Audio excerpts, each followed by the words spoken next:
Vaccination vaccination को लेकर government of India की गाइडलाइंस है, जिन गाइडलाइंस में ये बताया जाता है कि अगर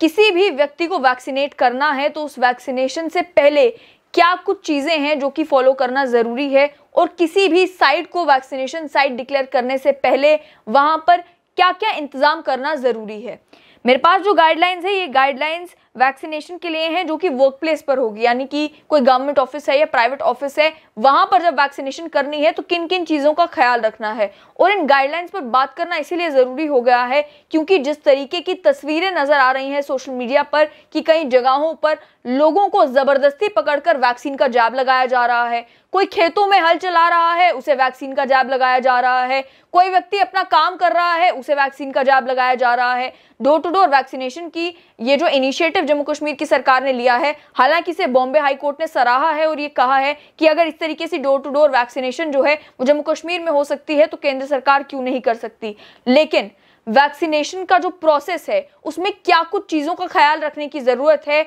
साइंटिफिक कम्युनिटी से डिस्कशंस के बाद गाइडलाइंस फ्रेम की जाती है कि क्या क्या हो सकता है वैक्सीनेशन के बाद, और उन चीज़ों के लिए तैयार होने के लिए किस किस चीज़ की ज़रूरत है। सबसे पहली चीज़ जो इन गाइडलाइंस में पता चलती है वो ये है कि लिखा गया है identification of eligible and willing beneficiaries,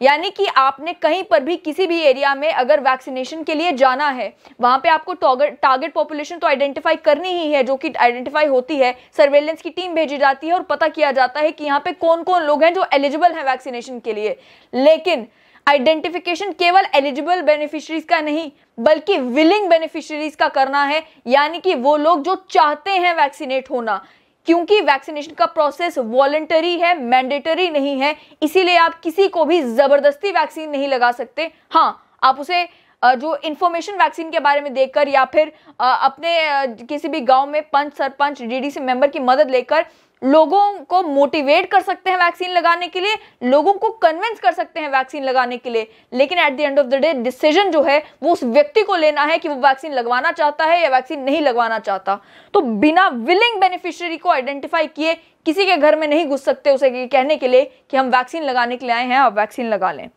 दूसरी चीज ये कि वैक्सीन लगाने के लिए जो टीम कॉन्स्टिट्यूट की जाती है, यानी कि कौन लोग वैक्सीन लगाने के लिए जाएंगे और उस टीम में किन किन लोगों का होना जरूरी है, उसके लिए ये कहा गया है कि सबसे पहले तो जो टीम लीडर होंगे वो एक डॉक्टर होने चाहिए, उसके साथ में एक वैक्सीनेटर होना चाहिए जो कि इंजेक्शन लगाएगा। तीसरे नंबर पर वैक्सीनेशन ऑफिसर होना चाहिए जो कि कोविन पोर्टल पर जो है रजिस्ट्रेशन का काम करेगा, इंश्योर करेगा कि जिस व्यक्ति को वैक्सीन लगा रही है प्रॉपर रजिस्ट्रेशन हुई है नहीं हुई है। उसके बाद आप जानते हैं प्रॉपर प्रोसीजर में आधार कार्ड चेक किया जाता है, आइडेंटिटी वेरीफाई की जाती है, और उसके बाद vaccination officer second and third जो है वो क्राउड मैनेजमेंट और एडवर्स इफेक्ट फॉलोइंग इम्यूनाइजेशन की ऑब्जर्वेशन के लिए रखे गए हैं। यानी कि आपको दो ऑफिसर्स किस लिए चाहिए, पहला क्राउड मैनेजमेंट के लिए कि वहां पर अगर भीड़ इकट्ठी होती है तो आपका एक ऑफिसर ये इंश्योर करेगा कि भीड़ इकट्ठी ना हो, और दूसरा ऑफिसर जो कि ऑब्जर्व करेगा जिस व्यक्ति को वैक्सीन लगाई गई है कि उसे वैक्सीनेशन के बाद कोई एडवर्स इफेक्ट्स तो नहीं आ रहे। एडवर्स इफेक्ट फॉलोइंग इम्यूनाइजेशन की मैनेजमेंट के लिए, यानी कि एक तो हो गए वो बेसिक एडवर्स इफेक्ट्स जो कि आते ही आते हैं, जिसमें अगर नॉर्मल बुखार चढ़ना, बॉडी एक होना, जो कि वैक्सीनेशन के बाद कई सारे लोगों को हो रहा है। लेकिन वैक्सीनेशन के बाद बहुत ही एक रेयरिटी है लेकिन पॉसिबिलिटी है कि जो है मेजर एडवर्स इफेक्ट्स भी हो सकते हैं। उसके चलते ये कहा गया है कि एक जो मेडिकल ऑफिसर है, सुपरवाइजर है, वो तो वहाँ पर होगा ही होगा, लेकिन साथ ही में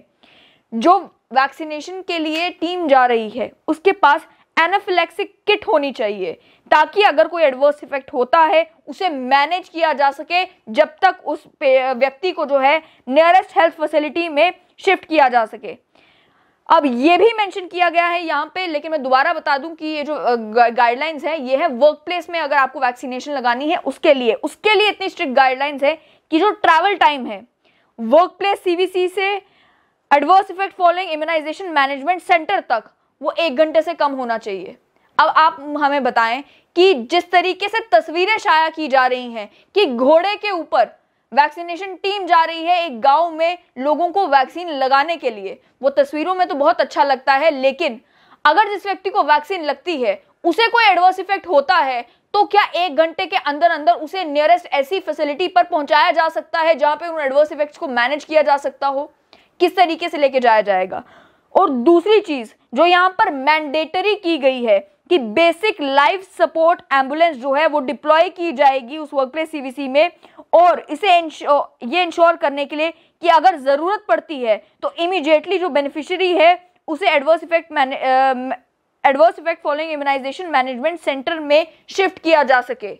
यानी कि किसी भी वैक्सीनेशन साइट को जब आप बनाते हैं आपको वहां पर यह इंश्योर करना है कि अगर कोई सेवियर एडवर्स इफेक्ट होता है वैक्सीनेशन के बाद तो उस बेनिफिशियरी को immediately nearest health care facility तक पहुंचाया जा सके। और आपको कम से कम मॉनिटर करना है वैक्सीनेशन के लगभग आधे घंटे तक कि उस व्यक्ति को कोई एडवर्स इफेक्ट फॉलोइंग इम्यूनाइजेशन तो नहीं हो रहे। क्या इन सब चीजों का ध्यान रखा जा रहा है? क्या जिन तस्वीरों में दिखाया जा रहा है कि नदी पार करके एक वैक्सीनेशन की टीम जा रही है वैक्सीन लगाने के लिए लोगों को, वो इस बात का ख्याल रख रही है कि गवर्नमेंट ऑफ इंडिया की गाइडलाइंस तो ये कहती हैं कि जो लाइफ सपोर्ट एम्बुलेंस है वो इंश्योर करनी है, एनाफिलिक्सिस किट है वो आपके पास होनी चाहिए, अगर एडवर्स इफेक्ट होता है तो किस तरीके से पेशेंट को शिफ्ट किया जाएगा।